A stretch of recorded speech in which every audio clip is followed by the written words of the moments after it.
નમસ્તે વિદ્યાર્થી મિત્રો. ધોરણ 12 science subject mathematics chapter number 1 સંબંધ અને વિધેય. તો વિદ્યાર્થી મિત્રો, આપણે હાલમાં સ્વાધ્યાય 1.1 એમાં એક્ઝામ્પલ 9 સુધી ગણ્યા છે. એ સ્વાધ્યાયમાં અમુક દાખલા આપણે વિડીયો લેક્ચર્સમાં જોયા હતા અને અમુક દાખલા એની જેવા હતા એ મેં હોમવર્કમાં આપ્યા હતા. અને એ હોમવર્કમાં જે દાખલા આપ્યા છે એની પીડીએફ પણ મેં તમને ગ્રુપમાં સેન્ડ કરી આપી છે, તો જોઈ લેજો. બરાબર છે. ક્યાં ક્યાં નથી સમજાતું વ્યવસ્થિત મેં પીડીએફમાં પણ જે દાખલાની મેં તમને પીડીએફ મોકલી છે એમાં પણ વ્યવસ્થિત મેં તમને સમજાવ્યું છે. કાઉન્સમાં જ્યાં જ્યાં વસ્તુ લખી છે એ પણ સમજજો. બરાબર છે, જેથી કોઈ દાખલામાં તમને પ્રશ્ન થશે નહીં. ઓકે. તેમ છતાં પણ કોઈ દાખલો તમને ના આવડતો હોય તો મેસેજ કરજો. બરાબર છે કે આ દાખલો નથી આવડતો, તો આપણે નેક્સ્ટ લેક્ચરમાં એ જે તે દાખલાનું સોલ્યુશન વિડીયો લેક્ચરમાં જોઈશું.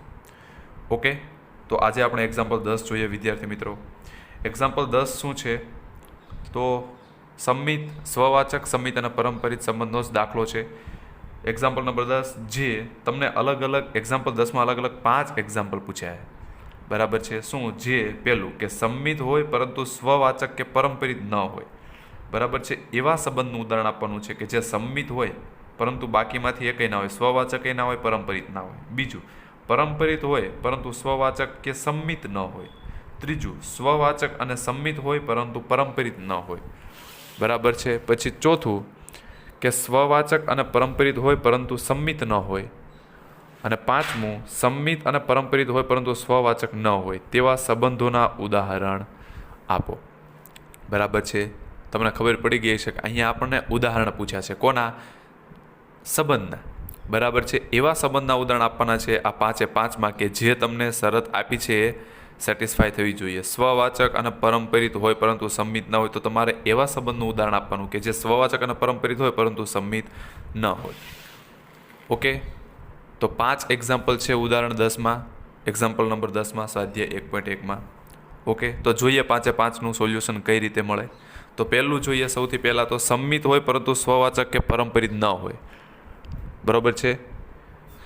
સંમિત હોય, તમારે એવા સંબંધનું ઉદાહરણ આપવાનું છે કે જે સંમિત હોય પરંતુ સ્વવાચક કે પરંપરિત ન હોય. બરાબર છે. આપણે જાણીએ છીએ કે 3 પ્રકારના હોય. એમાં પહેલો પ્રકાર છે સ્વવાચક છે, સ્વવાચક સંબંધ. પછી આવે છે એ શું છે?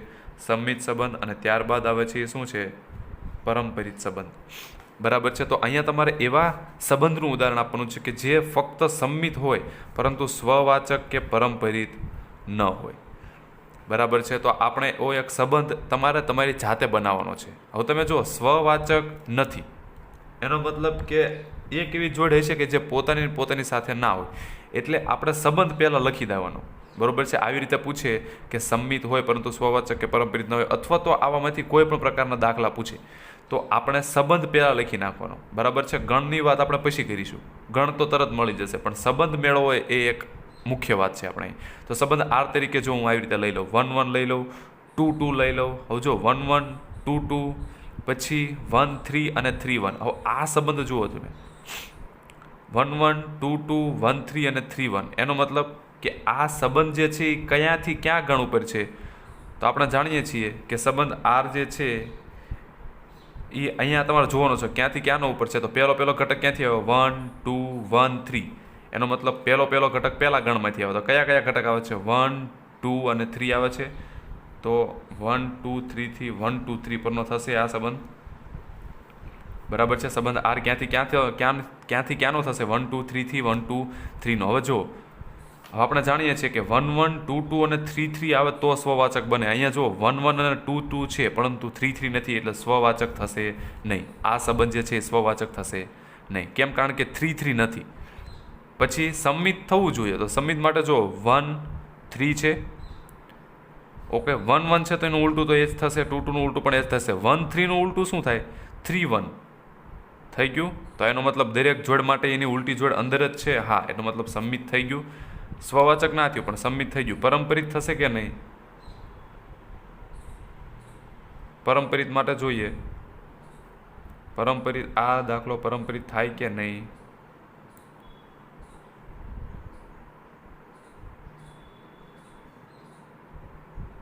ઓકે, જો પરંપરિત નહીં થાય. કેમ? કારણ કે અહીંયા જો 3 1 છે, પછી 1થી ચાલુ થતું એવું એ કંઈ છે? હા, 1 1 છે અને 1 3 પણ છે. જો અહીંયા તમને 3 1 આપ્યું છે. હવે 1થી ચાલુ થતું એવી બે જોડ છે, એક 1 1 વાળી છે અને બીજી એક જોડ છે 1 3 વાળી. હવે માનો કે આ બે જોડ લઈ 3 1 છે 1 3 છે, તો શું હોવું પડે? 3 1 હોવું પડે. તો 3 1 તો છે જ તે અંદર. ઓકે, એટલે આની સાથે નહીં ચાલે. હવે આ લ્યો 3 1 છે 1 3 છે, તો શું હોવું જોઈએ? 3 3 હોવું જોઈએ. અને 3 3 અહીંયા નથી જો સંબંધ આરમાં, એટલે સ્વવાચક નથી કારણ કે 3 3 નથી. સંમિત છે કારણ કે ઉલટું મળી રહે છે એની અંદર, પરંતુ પરંપરિત નથી. કેમ? કારણ કે 3 1 છે, બરોબર, 3 1 આરમાં છે, 1 3 આરમાં છે, પણ એ બંનેનું શું 3 3 આરમાં હોવું જોઈએ, જે અહીંયા નથી. એટલે આપેલો સંબંધ કેવો થઈ ગયો? સ્વવાચક નથી, સંમિત છે, પરંપરિત નથી. બરાબર છે. એટલે તમારે સંબંધ આવી રીતે જાતે મેળવવાનો, ગોખવાનું નથી. બરાબર છે. આવા તો તમે ધારો એટલા ઉદાહરણ, આવા ધારો એટલા સંબંધ તમે મેળવી શકો. સ્વવાચક કરવા માટે શું કરવું પડે? પોતાની સાથેની જોડીઓ લઈ લેવાની. સ્વવાચક ના કરવો હોય તો એક જ જોડી તો ના આવવી પડે. બરાબર. પછી સંમિત માટે સંમિત બનાવવો હોય તો જે જોડી લ્યો છો એની ઉલટી પણ તમારા અંદર લઈ લેવાની. અને પરંપરિત માટે તો આપણે જાણીએ જ છીએ કે 1 3 હોય 3 1 હોય તો 1 1 એની અંદર હોવું જ જોઈએ. બરાબર છે. તો એવી રીતે તમારે જોડી જાતે વિચારીને સમજીને મૂકવાની છે. બરાબર. ગોખવાનું નથી કે સંમિત હોય ને સ્વવાચક કે પરંપરિત ન હોય તો આ જ ઉદાહરણ. તમે ઘણા બધા ઉદાહરણ બની શકો. અહીંયા મેં 1 2 3 માટે જ બનાવ્યું છે. તમે 1 2 3 4 માટે, ABC માટે, XYZ માટે, ગમે એના માટે તમે ઉદાહરણ બનાવી શકો. બરાબર. એટલે મેથડ સમજજો ખાસ. ત્યારબાદ જુઓ બીજો એક્ઝામ્પલ એવો હતો કે પરંપરિત હોય એનો મતલબ પરંપરિત થવું જોઈએ, પરંતુ સ્વવાચક કે સંમિત ના થવું જોઈએ. આનું ઉદાહરણ તમારે આપવાનું હતું. તો આમાં હું એક સંબંધ લઈ લઉં, ફરીથી એક સંબંધ આર. આવી રીતે તમારે જાતે વિચારી લેવાનું. 1 2 લીધું, 2 3 લીધું, 1 3 લીધું. જો પરંપરિત તો સાવીજી છે. હવે 1 2 2 3 1 3, તો આ સંબંધ મેં લખી નાખ્યો. તો હું ગણ લખું. ગણ તો કયો થશે આમાં? તો કે પહેલો ઘટક લઈ લો 1 2 1, અને બીજો એટલે પહેલો ઘટક શું આવે છે? 1 અને 2 આવે છે. અને બીજો ઘટક શું છે? 2 3 3. એનો મતલબ 1 2 અને 3, 3 3. એટલે ગણ તરીકે શું આવશે? 1 2 અને 3. બરાબર છે. ઓકે, આ સંબંધ આપણે જાતે લખવાનો છે. બરાબર છે. તમારે વ્યવસ્થિત સમજીને તમારે આવી રીતે જોડ મૂકવાની કે મારા સ્વવાચક નથી કરવાનો, મતલબ 1 1 કે 2 2 કે 3 3 માંથી એક જ તો જોડ મારે નથી જ લખવાની, એટલે સ્વવાચક નહીં થાય. પછી સંમિત પણ નથી કરવાનો, એનો મતલબ 1 2 જો હું લઉં તો 2 1 મારે લેવાનું નથી, એટલે સંમિત પણ નહીં થાય. પણ પરંપરિત કરવાનું છે, એનો મતલબ 1 2 લીધું તો 2 વાળી એક જોડ લઈ લો, 2 3, અને એની જોડ લઈ લો પછી 1 3, તો થઈ ગયું જો 1 2 2 3 અને એની જોડ 1 3. એટલે સંબંધ કેવો થઈ ગયો? સ્વવાચક નથી, કારણ કે 1 1 2 2 3 3 એકય નથી, એટલે સ્વવાચક નથી. સંમિત પણ નથી, કારણ કે 1 2 નું ઉલટું નથી, પણ પરંપરિત છે. બરાબર. ત્રીજું જોઈએ, સ્વવાચક અને સંમિત હોય પરંતુ પરંપરિત ન હોય. બરાબર. જેમ આ બંને દાખલા ગણ્યા છે એ જ રીતે તમારે પણ મુખ્ય ધ્યાન તમારે જે છે આ સંબંધ બનાવવામાં જ ધ્યાન આપવાની છે. બરાબર. એવું જરૂરી નથી કે પહેલી વખતે તમે ગણશો અને સંબંધ સાચો પડી જ જશે. ક્યારેક નવી જોડે દાખલ કરવી પડે, પછી એકાદી કાઢવી પડે, એટલે થોડીક ટ્રાય કરશો એટલે સંબંધ તમે મેળવી શકશો. બરાબર છે. હું સપોઝ એમ કહું, બરાબર, આપણે જાતે જો એક દાખલો અહીં ગણીએ એટલે તમને આ જાતે તમે ગણી શકશો. હું એમ કહું કે સ્વવાચક હોય પરંતુ સંમિત કે પરંપરિત ન હોય, સંમિત પણ ના હોય અને પરંપરિત પણ ના હોય, આવું મારું ઉદાહરણ આપવાનું છે. તો સંબંધ આર હું લખી નાખું. જો આ જાતે બનાવવાનો સ્વવાચક છે તો હું માનો કે હું પોતાની સાથેની જોડીઓ લઈ લો. આવી રીતે 1 1 2 2 લઈ લીધું. બરાબર છે. હવે સંમિત ના થવું જોઈએ, એનો મતલબ માનો કે હું જો 1 2 લઉં તો હું 2 1 ન લઈ શકું. 1 2 લઉં તો 2 1 લઉં તો જોડે સંમિત પણ થઈ જાય, પણ મારે સંમિત કરવાનું નથી. હવે પરંપરિત માટે શું હોય? પરંપરિત માટે આવું છે, AB હોય અને BC હોય તો AC હોવું પડે, તો આને પરંપરિત કહેવાય. હવે AB હોય અને BC, તો અહીંયા સમજો છો. ઓકે, 1 1, એનો મતલબ આ સંબંધ મેં કેની ઉપર મેળવ્યો છે? ખાલી 1 અને 2 લઈને જ કર્યું છે. આપણે હજુ એકાદો દાખલ કરીએ, 3 લઈ લઈએ તો 3 3 પણ લેવું પડે, કારણ કે 1 1 2 2 3 3, તો આ સ્વવાચક થયો. સંમિત તો નથી થતો, કારણ કે 1 2 છે ને ઉલટું મેં 2 1 લીધું નથી. હવે મારે પરંપરિત કરવાનો નથી, તો પરંપરિત માટે શું કરવાનું? જો આવું કરવું પડે કે AB અને BC હોય પરંતુ એસી હોવું ના પડે. તો અહીંયા સમજો તમે કે સપોઝ 1 3 લઈ લો.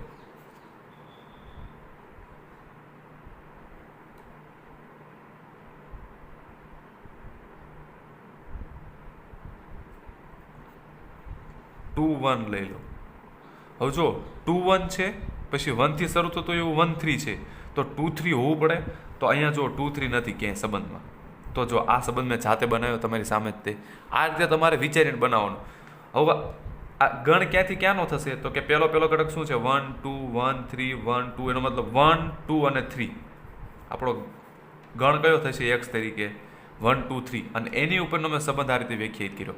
હવે 1 2 3 છે, જો 1 1 2 2 અને 3 3, 1 1 2 2 અને 3 3. એનો મતલબ સ્વવાચક થઈ ગયો. ઓકે, સંમિત માટે જુઓ 1 2 છે, 2 1 પણ છે. ઓકે, પણ 1 3 છે, પણ એનું ઉલટું 3 1 નથી. જો 1 2 અને 2 1 છે, 1 2 નું ઉલટું 2 1 છે. તો એનો મતલબ એવું નહીં કે એક જોડ મળે તો પણ થઈ જાય. એક જોડ ના મળે તો પણ એ સંબંધ થશે નહીં. તો અહીંયા 1 2 નું ઉલટું 2 1 છે, તો એનો મતલબ એમ નહીં કે સંમિત થઈ ગયું. હજુ એકાદી એવી જોડી મળે છે? હા, મળે છે. 1 3 છે, એનું ઉલટું 3 1 નથી, તો સંમિત નથી. બરાબર, ફક્ત એક જોડ મળે તો પણ સંબંધ થશે નહીં. પારંપરિક માટે મેં અત્યારે જ વાત કરી કે અહીંયા જુઓ તમે કે 2 1 છે અને 1 થી શરૂ થતું એવું 1 3 છે, તો 2 3 હોવું જોઈએ. 2 3 સંબંધમાં નથી, તો પારંપરિક થશે નહીં.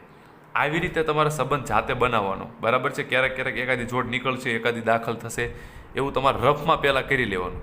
બરાબર છે, કે જેથી પાકો આઈડિયા આવે, કે જેથી સપ્લીમાં તમે ગણો પેપરમાં એટલે ચેક ના થાય. ઓકે, તો આ એક્ઝામ્પલ જે છે એ જોઈ લેજો તમે. પહેલું અને બીજું ગણ્યું છે. 5 છે, એમાં ત્રીજો કયો છે? સ્વવાચક સંમિત હોય પરંતુ પારંપરિક ના હોય, એનું પણ ઉદાહરણ છે. પછી સ્વવાચક અને પારંપરિક સંબંધ હોય પરંતુ સંમિત ન હોય, એનું પણ ઉદાહરણ છે. બરાબર છે. અને સંમિત અને પારંપરિક ના હોય, સંમિત અને પારંપરિક હોય પરંતુ સ્વવાચકનું, એનું પણ ઉદાહરણ છે. ઓકે, એટલે એ તમે જાતે ગોખતા નહીં. બરાબર, સંબંધ તમે આની સિવાય પણ જાતે બનાવી શકો છો. બરાબર, પણ ગણ પણ લખવાનો આપણે કે આ જે સંબંધ છે એ કયા ગણ ઉપર છે, તો એ ગણ પણ ખાસ જરૂરી છે. 1 2 3, જેમ અહીંયા 1 2 3. ઓકે, 1 2 3 ઉપર જ સામાન્ય રીતે બનાવવાનું, એટલે તમારે ઝડપથી તમે ગણી શકો. એક્સ વાય ઝેડ ઉપર ગણ તરીકે તમે એક્સ વાય અને ઝેડ લઈને પણ સંબંધ મેળવી શકો. આલ્ફા બીટા ગેમા લઈને પણ સંબંધ મેળવી શકો. બરાબર છે. સંજ્ઞા તો તમે કોઈ પણ આપી શકો. પણ જ્યાં સુધી આપણે મેક્સિમમ પ્રેક્ટિસ કરી હોય જે દાખલામાં, અને એમાં જે આપણે વાપર્યું હોય એ રીતે તમે ગણશો તો વધારે તમે ઝડપથી ગણી શકશો. ઓકે, પછી જોઈએ એક્ઝામ્પલ નંબર 11. શું છે સમજો. એક્ઝામ્પલ 11માં એવું કીધું છે કે સાબિત કરો કે સમતલમાં આવેલા બિંદુઓના ગણ એ પર વ્યાખ્યાયિત સંબંધ. હવે તમે જુઓ અહીંયા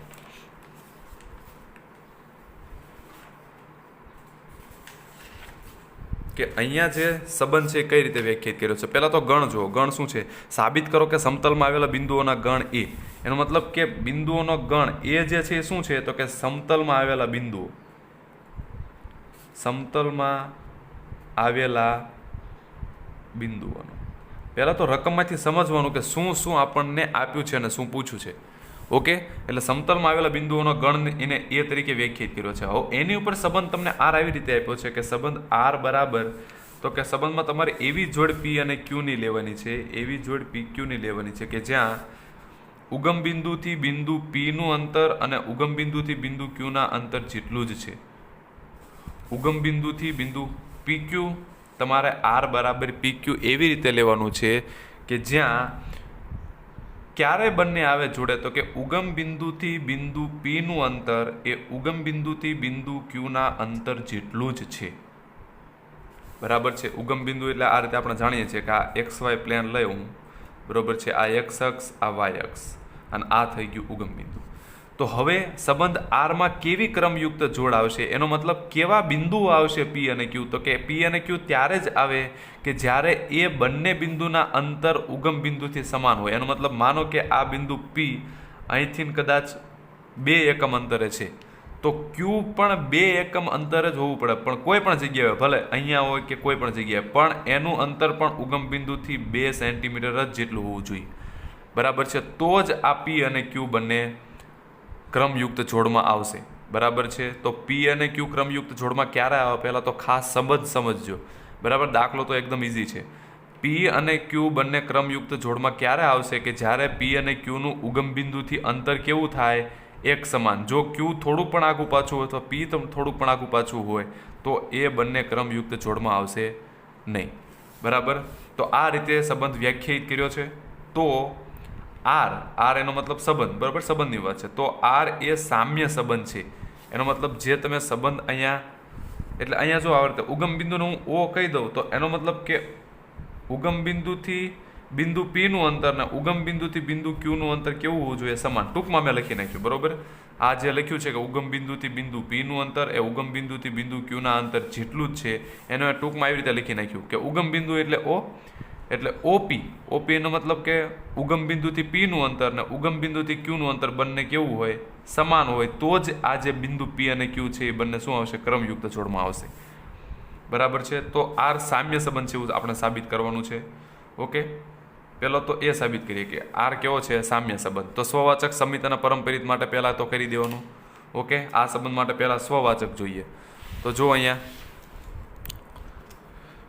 પહેલું જ સ્વવાચક. તો સ્વવાચક માટે શું હોય, પોતાની સાથેની જોડ. એનો મતલબ પી હોય તો અહીંયા પણ પી આવે.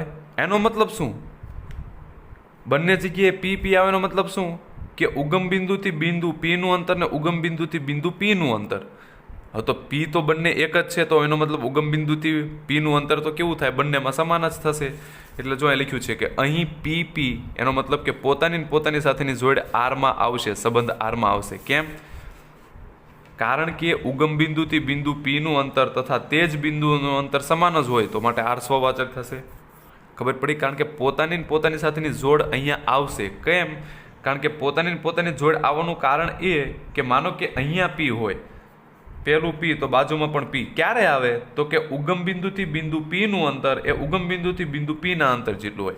એનો મતલબ બંને જગ્યાએ બિંદુ પી તો એક જ રહેશે, એટલે ઉગમ બિંદુથી અંતર તો કેવું થશે, સમાન જ થશે. તો સ્વવાચક થઈ ગયું.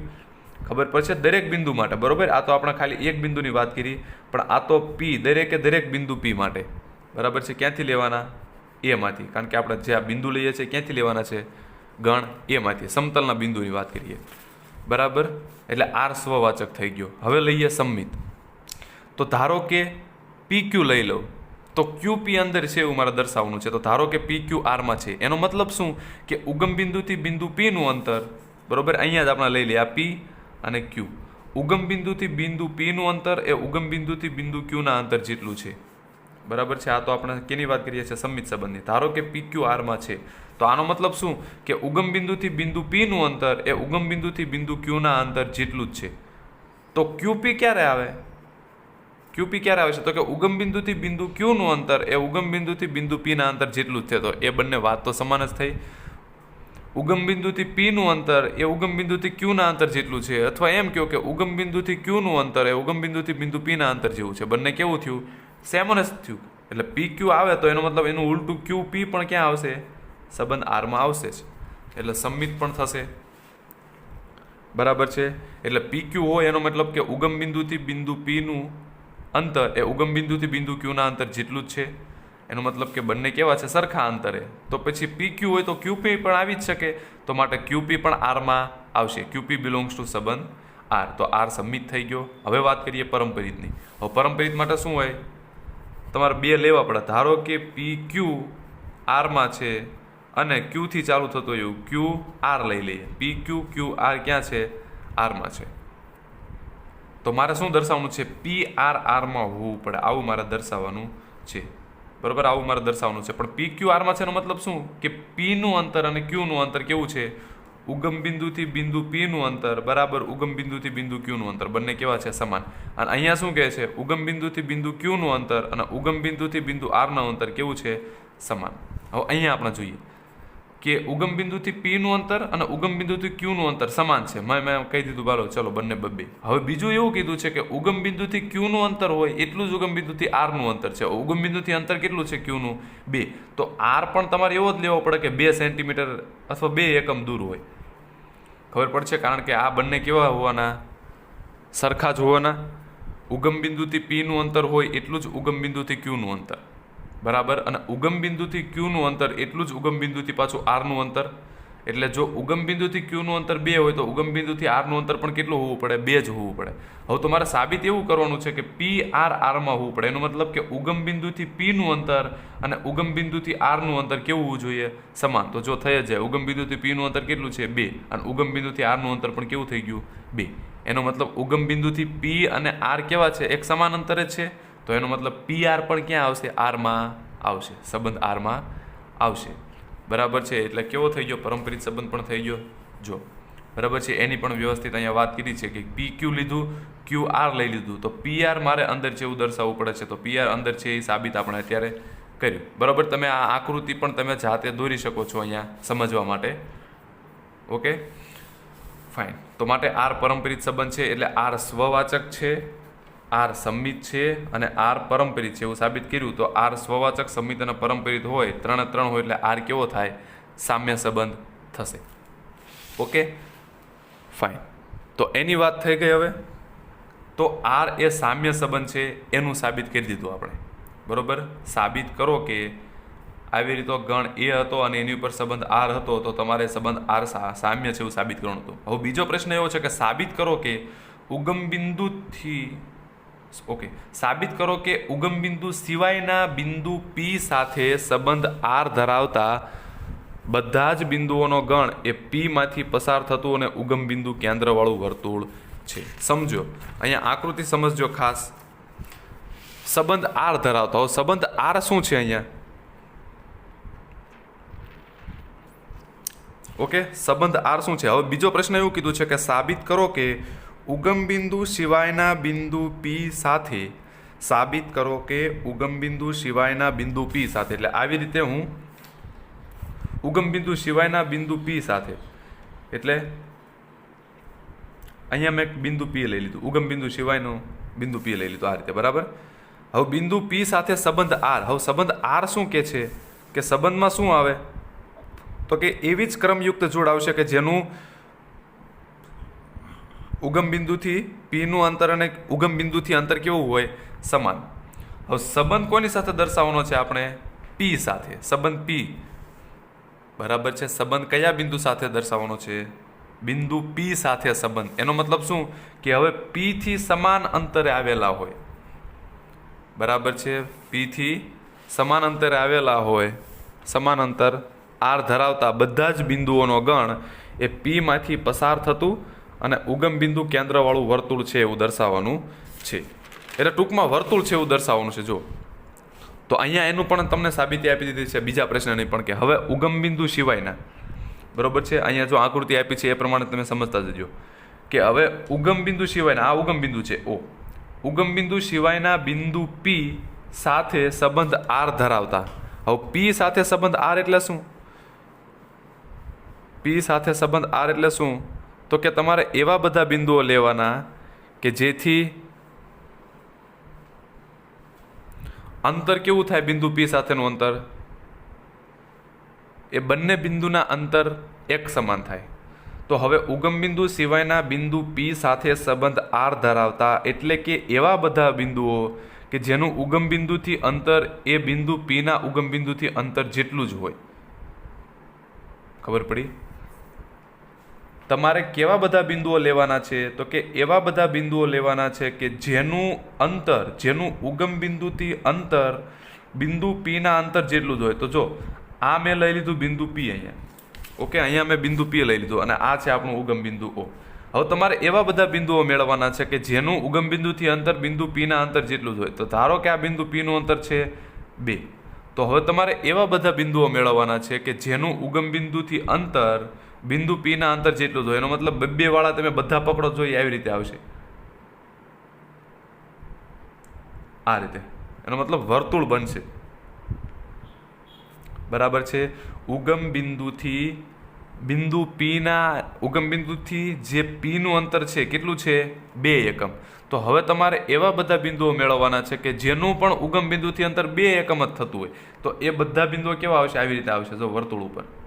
એટલે એ બધા બિંદુ તમે ભેગા કરો તો એ શું દર્શાવે છે? એક વર્તુળ બનાવશે.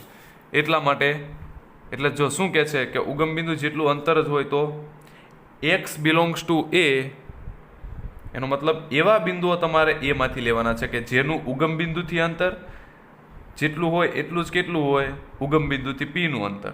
જે શું દર્શાવે છે? આ શું દર્શાવે છે? તો જે ઉગમ બિંદુ કેન્દ્રવાળું અને બિંદુ પીમાંથી પસાર થતું વર્તુળ દર્શાવે છે. બરાબર છે? આ રીતે જો ઉગમ બિંદુથી બિંદુ પીનું અંતર જેટલું પણ હોય, બરાબર છે, એટલું જ અંતર ધરાવતા બધા બિંદુઓ તમે ભેગા કરો ઉગમ બિંદુ સાથે સંબંધ આર ધરાવતા, તો એ બધા કયા આવશે? તો કે વર્તુળ બનાવશે. બરાબર છે? તો આ બીજા પ્રશ્નનો જવાબ આ થયો કે શું બનાવશે? એ વર્તુળ. બરાબર, સાબિત જ કરવાનું હતું જો કે આપણે. ઓકે, તો ઉદાહરણ એક્ઝામ્પલ નંબર 11 આપણે જોયું મિત્રો. હવે એક્ઝામ્પલ નંબર 12 આપણે નેક્સ્ટ લેક્ચરમાં જોઈશું સ્વાધ્યાયનો. બરાબર છે? ઓકે, આ દાખલો ખાસ મિત્રો થોડોક ટફ પડશે તમને દાખલો એક્ઝામ્પલ 11, પણ વ્યવસ્થિત સમજી લેજો. મેં તમને પીડીએફમાં એકદમ કમ્પ્લીટ ગણેલો છે. બરાબર, એમાં ધ્યાનથી સમજજો, ગોખતા નહીં.